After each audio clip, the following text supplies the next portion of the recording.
Samuel woke to the sound of his stomach rumbling and the gentle lapping of his canine companion's tongue across his face. The sun was already climbing high in the desert sky, and he realized he had slept longer than he had in weeks. The dog sat beside him, alert and watching the horizon with an intensity that made Samuel follow its gaze. At first, he saw nothing but the endless expanse of desert scrub and distant mesas. But then, like mirages materializing from the heat shimmer, he began to make out shapes moving across the landscape. They were still far away, but even at this distance, Samuel could tell they were riders approaching on horseback. His heart began to race. In his 3 weeks of wandering, he had learned to be wary of strangers. The territory was filled with desperate men, outlaws, and others who might see a lone boy as either an easy target or an unwanted burden. Samuel's hand instinctively moved to the small knife his father had given him, worn smooth by years of use. But the dog showed no signs of alarm. Instead, its tail began to wag slowly, and it let out another of those haunting howls that had captivated Samuel the night before. The sound carried across the desert like a signal, and Samuel could swear he heard an answering call from the approaching riders. As the figures drew closer, Samuel could make out more details. There were 7 of them, riding in a loose formation across the desert floor. They moved with a fluid grace that spoke of lives spent in the saddle, and their horses were magnificent animals, sturdy and sure-footed on the rocky terrain. The lead rider was a tall man with long black hair that streamed behind him as he rode. Even from a distance, Samuel could see the distinctive clothing and the way the man carried himself with natural authority. These were not ordinary travelers or settlers. These were Apache warriors. Fear coursed through Samuel's veins. He had heard stories about the Apache, tales that painted them as fierce fighters who showed no mercy to trespassers on their ancestral lands. His father had always spoken of them with respect but also with caution, warning that they were not people to be taken lightly. The boy looked around desperately for somewhere to hide, but the cottonwood tree offered little concealment, and the open ground around the river provided no cover. He was trapped with nowhere to run and no hope of outrunning horses even if he tried. But the dog remained calm, almost expectant. It stood up and walked a few steps toward the approaching riders, then looked back at Samuel as if encouraging him to stay put. There was something in the animal's behavior that made Samuel pause in his panic. The riders were close enough now that Samuel could see their faces. The leader was indeed an Apache warrior, his features strong and weathered by years under the desert sun. He wore traditional clothing decorated with intricate beadwork, and his horse was painted with symbols that meant nothing to Samuel, but clearly held significance. Behind the leader rode 6 other warriors, all armed with bows, rifles, and traditional weapons. They ranged in age from young men barely older than Samuel to grizzled veterans whose scars told stories of countless battles. Their eyes were alert and intelligent, taking in every detail of the scene before them. As they approached the river, the lead warrior raised his hand, and the group came to a halt about 30 yards from where Samuel stood frozen by the tree. The man's dark eyes moved from the boy to the dog and back again, studying the scene with careful attention. The dog trotted forward, its tail wagging, and Samuel watched in amazement as the warrior's stern expression softened. The man dismounted from his horse with fluid grace and knelt down as the dog approached. The animal went straight to him, pressing its head against the man's chest as if greeting an old friend. The warrior's weathered hands examined the dog carefully, checking for injuries. His fingers traced the leather collar with its silver medallions, and Samuel saw something like relief cross his features. The man spoke softly to the dog in a language Samuel didn't understand, but the tone was gentle and filled with affection. After a long moment, the warrior stood and turned his attention to Samuel. The boy's knees felt weak, but he forced himself to stand straight and meet the man's gaze. His father had taught him that showing fear was often more dangerous than facing it head-on. To Samuel's surprise, the warrior spoke in clear English, though accented with the musical cadences of his native tongue. "You are the one who pulled Nalnish from the river." It wasn't a question, and Samuel realized that somehow these men already knew what had happened. He nodded, not trusting his voice to remain steady. The warrior studied him for a long moment, taking in Samuel's ragged appearance, his obvious hunger and exhaustion, and the proud way he held himself despite his circumstances. The other riders remained mounted but alert, their hands resting casually near their weapons. "I am Manuelito," the leader said finally. "This is my brother's dog. He has been missing for 4 days." Samuel found his voice at last. "Is your brother looking for him?" A shadow crossed Manuelito's features. "My brother walks the spirit trail now. He fell from his horse during a hunt and struck his head on the rocks. Nalnish would not leave his side even after the burial ceremony. 3 days ago he disappeared into the wilderness." The boy felt a pang of understanding. The dog had been grieving, just as Samuel was grieving for his father. They had found each other in their shared loss. 2 souls adrift in an uncaring world. "The spirits led him to you," Manuelito continued, his voice carrying a weight of meaning that Samuel didn't fully understand. "And you risked your life to save him. This speaks of your character, young one." Samuel looked down at Nalnish, who had returned to his side and was pressing against his leg. The bond he had felt with the animal the night before suddenly made more sense. They were both orphans now, both searching for a place to belong. "What will happen to him now?" Samuel asked, dreading the answer but needing to know. Manuelito's expression was thoughtful. "That remains to be seen. But first you must eat. You look as though you have not had a proper meal in many suns." Before Samuel could respond, one of the other warriors dismounted and began unpacking supplies from his horse. The smell of dried meat and other food made Samuel's stomach clench with hunger, but he hesitated. "I don't have anything to trade," he said quietly. "You saved the life of Nalnish," Manuelito replied. "That debt cannot be repaid with trade goods." As the warriors began preparing a meal, Samuel realized that his life had taken another dramatic turn. The lonely boy who had awakened that morning had no idea that he was about to become part of something much larger than himself, something that would challenge everything he thought he knew about survival, loyalty, and what it meant to belong. The meal that followed was unlike anything Samuel had experienced in his young life. The Apache warriors shared their food freely, offering him strips of seasoned jerky, ground corn mixed with berries, and water sweetened with honey. As his hunger was satisfied for the first time in days, Samuel felt strength returning to his body and clarity to his mind. Manuelito sat across from him, occasionally speaking in low tones with his companions in their native language. Samuel noticed how the other warriors deferred to him, but it was clear that respect was earned rather than demanded. These men had the bearing of fighters, but they also showed a gentleness that contradicted every story Samuel had heard about Apache raiders. Nalnish moved freely among the group, clearly at home with these men. Each warrior had a moment to greet the dog, their weathered faces softening as they scratched behind his ears or spoke quietly to him. Samuel watched these interactions with growing fascination, seeing a side of Apache culture that few white settlers ever witnessed. "You have questions," Manuelito observed. Noting Samuel's careful attention to everything around him, Samuel nodded. I heard that Apache warriors were savage killers who show no mercy." Manuelito's tone held no offense, only a kind of weary understanding. "Your people tell many stories about us. Some are true. Others are born from fear and misunderstanding." One of the younger warriors, who had introduced himself as Nayati, leaned forward. "What stories do they tell about the boy who saves a drowning dog?" The question caught Samuel off guard. "I'm nobody special. I couldn't let him drown." "Yet you risked your own life," said another warrior, an older man with graying hair and numerous scars, "for an animal you had never seen before." "Why?" Samuel struggled to find the words. "My father taught me that all life has value. When I saw Nalnish struggling in the water, I saw myself. We were both alone, both fighting against something bigger than us." Manuelito nodded slowly. "Your father was a wise man. What happened to him?" The question opened a wound that Samuel had been trying to keep closed. He told them about his father's illness, about losing their small ranch, about wandering alone in the wilderness with nowhere to go. As he spoke, he realized that these men were actually listening, not just waiting for their turn to speak. "So you understand loss," Manuelito said when Samuel had finished. "You understand what it means to have your world torn away from you." There was something in the warrior's tone that suggested he spoke from personal experience. Samuel looked around at the other men and saw recognition in their eyes, a shared understanding of displacement and struggle. As the afternoon wore on, the warriors began to share their own stories. Nayati spoke of his village being destroyed by soldiers, of watching his family scattered to the winds.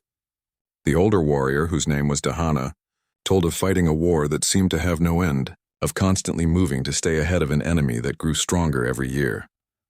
"The world is changing," Manuelito said as the sun began to sink toward the western horizon. "The old ways are being swept away like leaves in a flood. My people must choose between adapting and disappearing."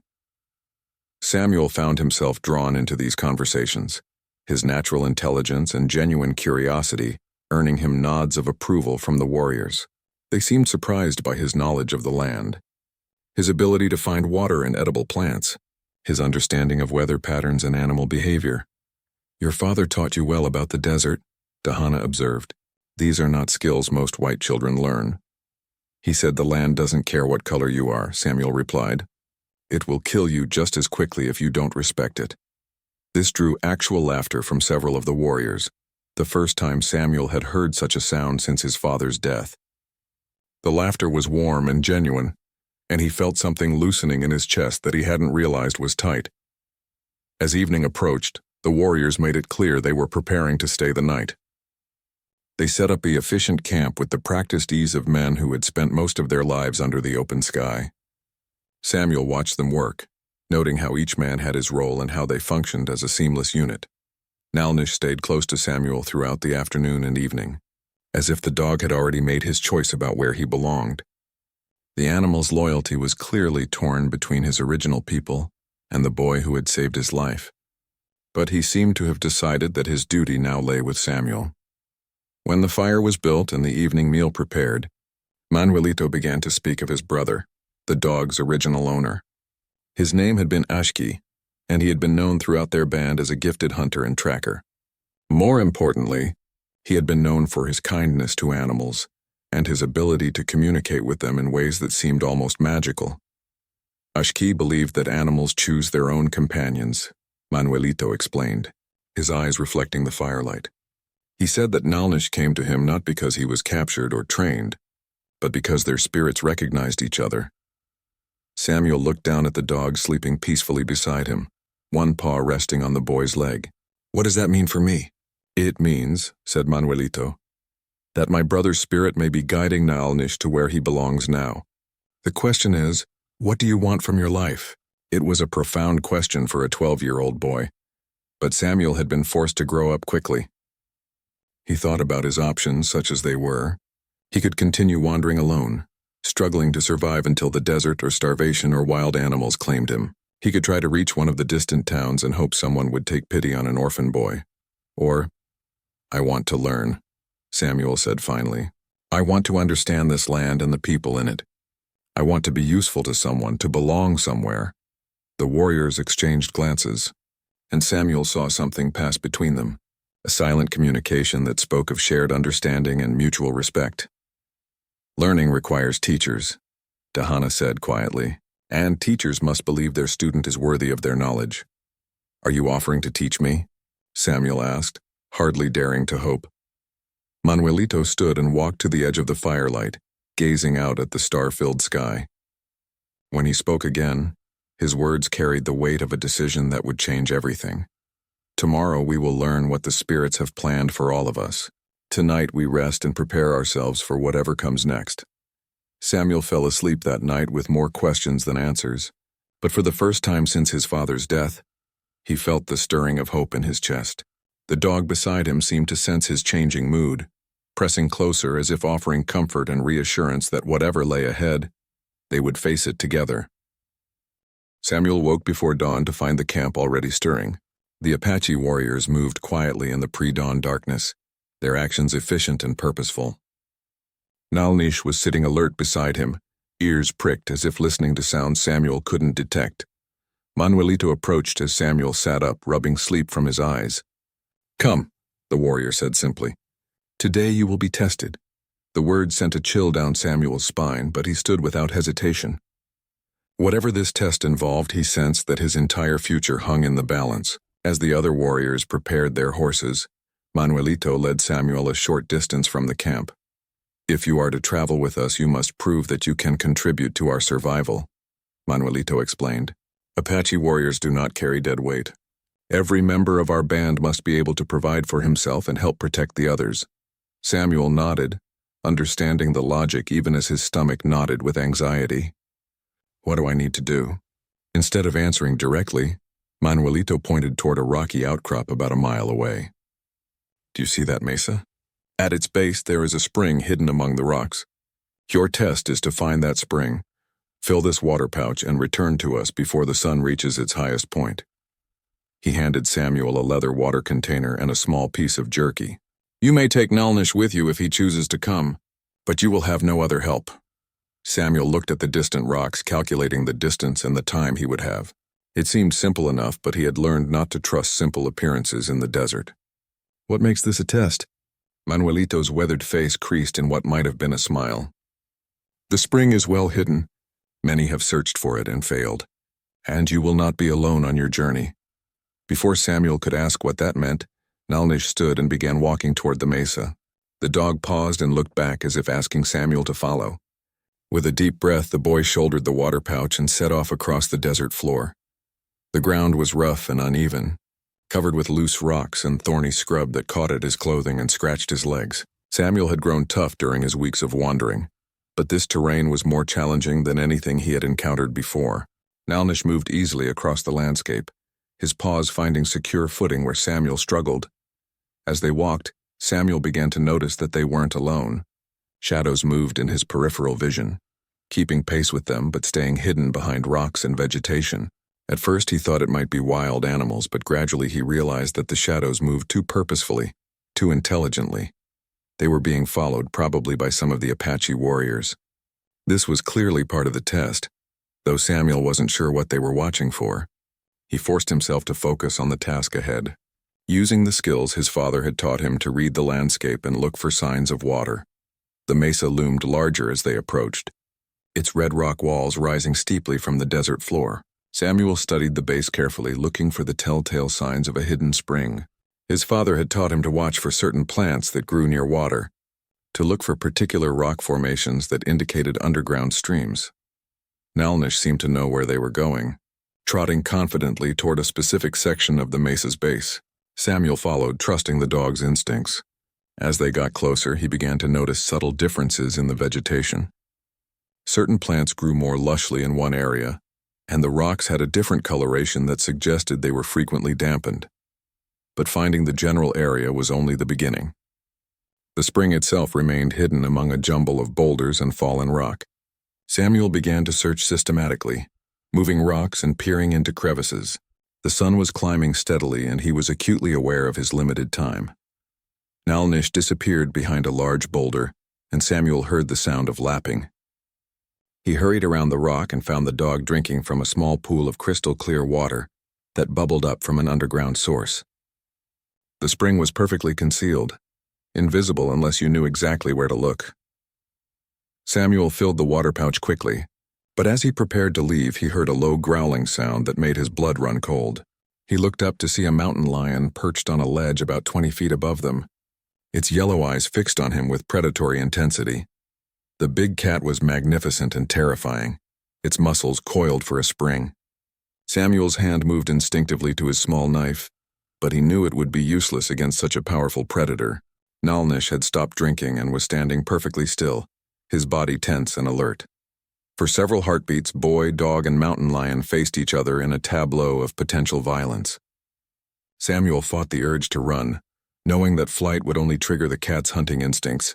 Instead, he slowly backed away from the spring, keeping his eyes on the predator while reaching for a fist-sized rock.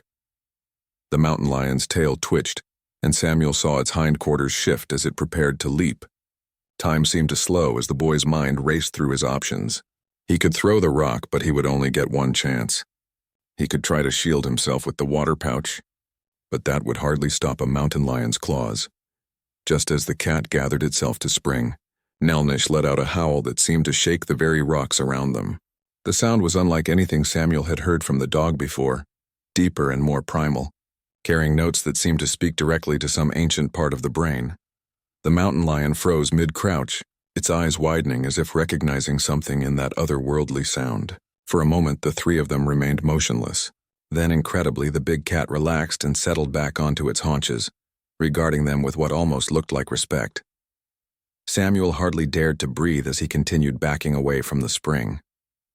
The mountain lion watched them go but made no move to follow. Only when they were well clear of the rocks did Samuel allow himself to run, Nalnish keeping pace beside him as they raced back toward the distant camp. The sun was approaching its zenith when Samuel finally spotted the Apache warriors. They were mounted and waiting, having moved their camp to higher ground where they could observe his return. As Samuel stumbled up the slope toward them, exhausted but triumphant, he saw approval in their faces. Manuelito dismounted and took the water pouch, testing its weight and examining the quality of the water. "You found the spring," he said, though it wasn't really a question. Nalnish helped, Samuel gasped, still catching his breath. "And there was a mountain lion. It could have killed us both, but Nalnish, he made a sound and the cat just let us go." The warriors exchanged meaningful glances and Samuel saw something like awe in their expressions. Dahana spoke rapidly in Apache to Manuelito, who nodded gravely. "What did he say?" Samuel asked. "He said that Nalnish has accepted you not just as a companion but as a pack leader," Manuelito explained.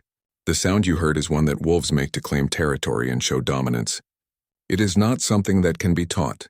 The mountain lion recognized it as a challenge from an equal and chose not to fight." Samuel looked down at Nalnish, who was panting happily and showing no signs of the otherworldly power he had just displayed. "I don't understand." "My brother believed that Nalnish carried the spirit of an ancient wolf," Manuelito said quietly. "Today you have proven that this spirit recognizes you as worthy. You have passed the test, young Samuel Torres. The question now is whether you are ready for what comes next." As the warriors began breaking camp once again, Samuel realized that finding the spring had been only the beginning. Whatever lay ahead would test him in ways he couldn't yet imagine. But for the first time since his father's death, he felt ready to face whatever challenges awaited him. The peace of the hidden valley was shattered on a cold October morning, when scouts brought news that chilled everyone to the bone. A cavalry unit was moving through the surrounding mountains, systematically searching every canyon and valley. Their leader was Colonel Marcus Whitfield, a man whose reputation for ruthlessness toward Apache people was legendary throughout the territory. Samuel was in the workshop learning to craft arrowheads when the alarm was raised. The sound of the warning horn echoed off the canyon walls, and immediately the entire settlement sprang into action with the efficiency of people who had prepared for this moment many times before. Maria gathered the community leaders in the central lodge, and Samuel was surprised when Manuelito gestured for him to join them. At 16 now, after 2 years in the valley, Samuel had grown tall and lean, his body hardened by mountain life and his mind sharpened by constant learning. He was no longer the desperate boy who had pulled a dog from the river, but he still felt young and inexperienced compared to the weathered faces around him. The scouts report 30 soldiers, along with Apache trackers who have been forced to serve them, reported Nayati, who had just returned from a reconnaissance mission. They are following old trails that should not lead them here, but Whitfield has someone with him who knows this country very well. "Who?" Maria asked, though her tone suggested she already suspected the answer. "Thomas Crawford," Nayati replied, and the name sent a murmur of anger and fear through the assembled group. Samuel had heard that name before. Crawford was a white man who had once lived among the Apache, learning their ways and earning their trust. But he had betrayed that trust, selling information about Apache movements and hiding places to the army in exchange for gold and protection. He was responsible for the destruction of several peaceful villages and the deaths of countless innocents. "How much time do we have?" asked Roberto Santos, Maria's son and one of the valley's best hunters. 2 days, perhaps 3 if we are lucky, Nayati answered. "They are moving carefully, checking every possible hiding place." Samuel listened as the leaders discussed their options. They could try to hide and hope the soldiers would pass by without discovering the entrance to the valley. They could evacuate the most vulnerable members of the community to even more remote locations. Or they could prepare to fight, though everyone knew that 30 trained soldiers would be more than a match for their small group of farmers and craftspeople. "There is another possibility," Samuel said quietly, and everyone turned to look at him. "Crawford knows Apache hiding places, but he doesn't know everything about this valley. If someone could get close enough to mislead him, to send the cavalry in the wrong direction." "Too dangerous," Manuelito said immediately. "Crawford would recognize any of our people immediately, and any white settlers who might pass as innocent travelers would not know the country well enough to be convincing. But I would, Samuel said, his heart pounding as he voiced the plan that had been forming in his mind. I'm young enough to seem harmless, white enough to pass as a lost settler, and I know these mountains better than most people now. If I could convince Crawford that I'd seen Apache sign leading away from here. The lodge fell silent as everyone considered the implications of Samuel's proposal. It was incredibly dangerous, but it was also their best chance of protecting the valley without a fight that would almost certainly end in tragedy. Absolutely not, said Elena Santos, the woman who had become like a mother to Samuel. We will not send a boy to face such men. I'm not a boy anymore, Samuel replied gently but firmly. And this is my home too. These people are my family. I won't hide while others take all the risks to protect what we've built here. Maria had been silent throughout the discussion, but now she stood and approached Samuel. Her ancient eyes studied his face carefully, and Samuel felt as though she were reading his very soul. You understand what you are proposing? She asked. If Crawford suspects deception, if the colonel doubts your story for even a moment, they will kill you without hesitation. Samuel nodded. I understand. But if I do nothing and they find this place, they'll kill all of us anyway. At least this way there's a chance. Nalnish, who had been lying quietly beside Samuel's chair, suddenly stood and walked to the door of the lodge. The dog looked back at Samuel and let out a low whine, as if sensing that something dangerous was approaching. Even Nalnish knows the risk, Dahana observed, but he also knows that sometimes the only way to protect the pack is for one member to draw the danger away from the others.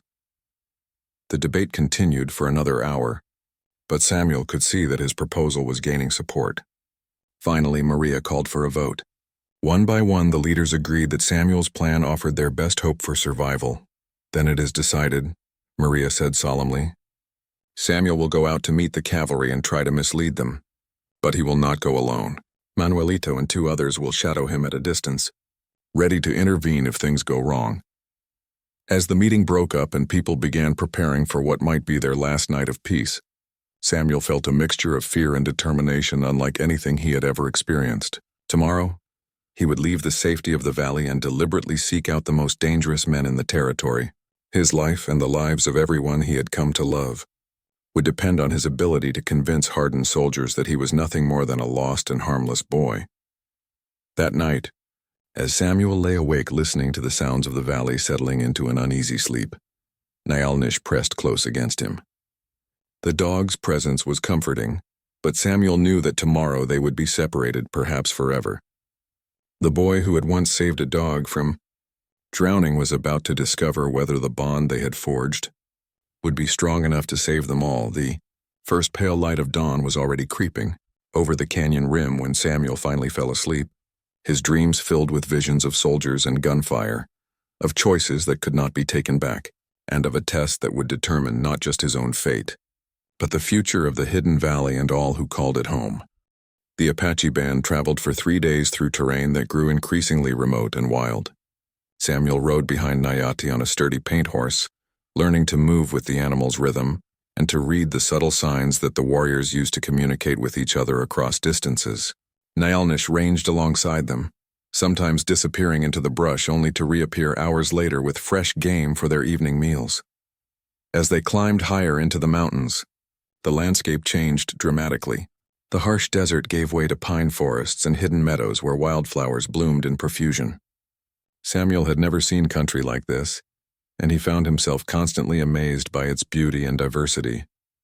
On the second day, Manuelito began teaching Samuel basic Apache words and phrases. The language was musical and complex, nothing like the English and Spanish Samuel knew. But the boy proved to be a quick learner, and soon he could understand simple commands and observations about the trail ahead. You have a good ear, Dahana commented as they made camp beside a mountain stream. Most white children struggle with our language because they try to force it to sound like their own. Samuel considered this as he helped gather firewood. My father always said that if you want to understand a people, you have to listen to how they see the world through their words. This observation earned him nods of approval from the warriors, and Samuel felt a growing sense of acceptance that warmed him more than the evening fire. On the third day, they reached their destination, and Samuel's breath caught in his throat at the sight before him. Hidden deep in the mountains was a valley that seemed untouched by the outside world. A crystal-clear river wound through its center, fed by waterfalls that cascaded down from the surrounding cliffs. The valley floor was covered with rich grass and dotted with groves of aspen and oak, but most impressive of all were the structures that filled the valley. Unlike the traditional hogans Samuel had expected, these were buildings made of stone and timber, constructed with such skill that they seemed to grow naturally from the landscape itself. Gardens flourished around the buildings, and Samuel could see people moving about their daily tasks. "Welcome to the place that white men call myth," Manuelito said as they began the descent into the valley. "This is where those who choose the old ways come to preserve what can be saved." As they rode down the winding trail, Samuel saw that the valley's inhabitants were not all Apache. He spotted people who looked like different tribes entirely, as well as a few who appeared to be white settlers.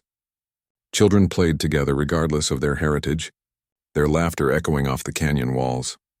An elderly woman approached as they reached the valley floor, and Samuel immediately felt the authority that radiated from her small frame. Her hair was silver white, braided with feathers and beads, and her dark eyes held depths of wisdom that seemed to see straight through to his soul. "Grandmother," Manuelito said, dismounting and approaching her with obvious reverence, "I bring you the boy who saved Nalnish." The woman studied Samuel for a long moment, then looked at the dog who had taken his customary position beside the boy's leg. When she spoke, her English was precise and unaccented. "I am Maria Santos, though most here call me grandmother. I have been expecting you, Samuel Torres." Samuel felt a chill at hearing his full name spoken by someone he had never met. "How do you know who I am?" "Your father visited this valley once many years ago," she replied. "He was lost, much as you were, and he stayed here for several months while he decided what path his life would take." The revelation hit Samuel like a physical blow. His father had never mentioned knowing any Apache people, certainly never mentioned visiting a place like this. "I don't understand." "Your father was a good man who found himself caught between two worlds," Maria continued. "He chose to return to the white man's world, but he carried the lessons he learned here with him. He taught you well." She gestured for Samuel to follow her, and they walked together through the settlement. Samuel saw workshops where people crafted traditional pottery and metalwork alongside modern tools and furniture. Children attended classes where they learned to read and write in multiple languages. Gardens produced vegetables using techniques that combined ancient knowledge with newer farming methods. "What is this place?" Samuel asked, overwhelmed by the complexity of what he was seeing. "It is an attempt to preserve the best of all worlds, while the worst of them tear each other apart outside our valley," Maria explained. "We take in those who have been displaced, regardless of their origin, and teach them to live together in harmony with the land." They paused beside a workshop where a middle-aged Apache man was teaching a group of children, including some who were clearly white settlers' offspring, to work with leather and bone. The lesson was conducted in a mixture of Apache, Spanish, and English, with the children switching between languages as naturally as breathing. "Is this where I'm supposed to stay?" Samuel asked. "That depends," Maria replied. "Are you ready to let go of the anger and fear that you carry? Are you willing to learn from people your own kind might call enemies?" Samuel thought about this question seriously. He realized that despite everything he had been taught about Apache people being dangerous, he felt safer with Manuelito's band than he had anywhere since his father's death.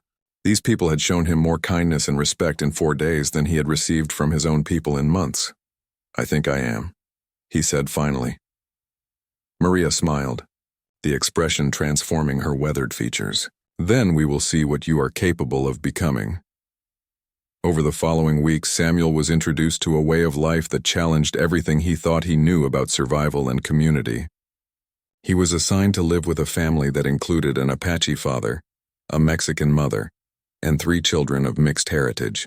They welcomed him as if he were their own son, and Samuel found himself part of a household where multiple languages were spoken, and different cultural traditions were blended seamlessly. His days were filled with learning. In the mornings, he attended classes with the other children, studying not just reading and arithmetic, but also traditional Apache history, Mexican folklore, and the complex relationships between the various peoples who had shaped the Southwest. His afternoons were spent in practical training, learning to track game, to identify edible and medicinal plants, and to read weather patterns in ways his father had never taught him. Nalnish accompanied him everywhere, and Samuel began to understand that the dog was more than just a pet or companion. The animal seemed to possess an uncanny ability to sense danger, to locate water and food sources, and to communicate with other animals in ways that defied explanation. Under Maria's guidance, Samuel learned to trust these abilities and to work with the dog as a true partner. But perhaps the most important lesson Samuel learned was about the nature of family and belonging. In the outside world, people were divided by the color of their skin, the language they spoke, and the God they worshipped. Here in the Hidden Valley, those divisions seemed meaningless. What mattered was your willingness to contribute to the community, to protect those who needed protection, and to share what you had with others. As autumn approached and the leaves began to change color, Samuel realized that he had found something he had thought was lost forever. He had found a home, a place where he belonged, not because of his bloodline or his heritage, but because of who he chose to become.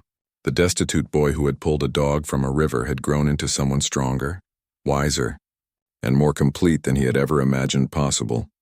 Standing on a ridge overlooking the valley one evening, with Nalnish beside him and the smoke from cooking fires rising into the clear mountain air, Samuel understood that his real journey was just beginning.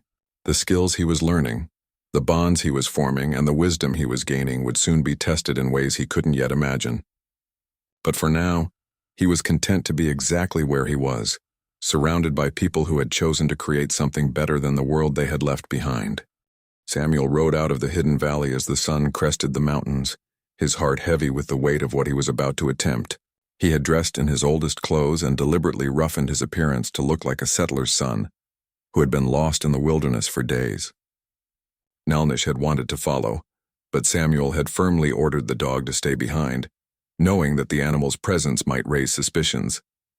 The plan was simple in concept, but terrifying in execution. Samuel would intercept the cavalry column and claim to be a lost traveler who had seen Apache sign leading away from the valley. If he could convince Colonel Whitfield and Thomas Crawford that the trail led in the wrong direction, he might buy enough time for the valley's inhabitants to either hide more effectively or evacuate entirely. Samuel found the cavalry's trail easily enough, reading the signs that 30 horses and their riders left on the landscape. They were moving methodically, checking every possible hiding place as Nayati had reported. Samuel could see from their track pattern that they were being guided by someone who knew Apache tactics very well, someone who understood how his adopted people thought and moved. He intercepted them at a narrow pass between two ridges. Timing his approach to make it seem accidental, Samuel rode his horse around a bend in the trail and then pulled up short, affecting surprise at seeing the soldiers. "Thank God," he called out, putting relief and exhaustion into his voice. "I've been lost for 3 days. Are you heading back toward the settlements?" Colonel Whitfield was exactly what Samuel had expected. A hard-faced man with cold blue eyes and the bearing of someone accustomed to absolute authority. He raised his hand to halt the column and studied Samuel with obvious suspicion. "What's your name, boy? What are you doing out here alone?" "Samuel Miller, sir," Samuel replied, using a false surname he had prepared. "My family has a ranch about 20 miles south of here. I was hunting when my horse spooked and threw me. Been trying to find my way back ever since." Thomas Crawford urged his horse forward, and Samuel felt his blood chill as he got his first look at the traitor. Crawford was a lean man with sun-weathered skin and the sharp eyes of someone who missed nothing. He had the look of someone who belonged in this country, which made his betrayal even more reprehensible. "Interesting story," Crawford said, his voice carrying a slight accent that suggested he had spent considerable time among Apache people. "But I'm curious about something. You say you've been lost for 3 days, but your horse doesn't look like it's been wandering the wilderness, and you don't look nearly as desperate as someone who's been without food and proper water for that long should look." Samuel's mind raced. Crawford was more observant than he had hoped, but the man's suspicion might actually work in Samuel's favor if he played it correctly. "You're right," Samuel admitted, allowing some nervousness to creep into his voice. "I wasn't completely honest. The truth is, I saw something that scared me pretty badly, and I've been trying to decide whether to report it or just keep my mouth shut." Whitfield's eyes sharpened with interest. "What did you see?" "Apache warriors," Samuel said. lowering his voice as if afraid of being overheard. A whole band of them, maybe 15 or 20, moving through Devil's Canyon heading northwest. They had prisoners with them, looked like they might have been from the Morrison Ranch. It was a complete fabrication, but Samuel had chosen his details carefully. Devil's Canyon was a real place about 30 miles from the Hidden Valley, and the Morrison Ranch had indeed been attacked several months ago, though not by anyone from the valley community. Crawford's expression grew thoughtful. Devil's Canyon, you say? That's rough country, not the kind of place most Apache would choose for moving prisoners. Maybe that's exactly why they chose it, Whitfield said impatiently. If they're trying to avoid patrols, they might take routes that seem illogical. Samuel held his breath as Crawford considered this. The trader's knowledge of Apache tactics was clearly extensive, and Samuel knew that if Crawford detected any flaw in his story, it would mean death for him and disaster for the valley. There's something about this I don't like, Crawford said finally. The boy's story is convenient and his timing is suspicious. I think we should continue with our original plan. Samuel's heart sank, but he forced himself to remain calm. Look, mister, I don't know who you are or what your original plan was. I'm just telling you what I saw. You can believe me or not. But those Apache were heading northwest 3 days ago. If you're looking for them, that's where I'd start. 3 days ago? Whitfield repeated. They could be anywhere by now. Not necessarily, Samuel replied, warming to his deception. They were moving slow because of the prisoners and the rough terrain, and I saw smoke from their camp this morning, maybe 10 miles northwest of Devil's Canyon. They might still be there. This was the crucial moment. Samuel had given them specific, actionable information that would send them in completely the wrong direction. If they believed him, the valley would be safe. If they didn't... Crawford stared at Samuel for a long moment, his eyes searching for any sign of deception. Samuel met his gaze steadily, drawing on every lesson in courage and composure that his 2 years in the valley had taught him. Colonel, Crawford said finally, I recommend we check out the boy's story. If he's telling the truth, we might catch them before they disappear into Mexico. If he's lying... Crawford's hand moved meaningfully to his sidearm.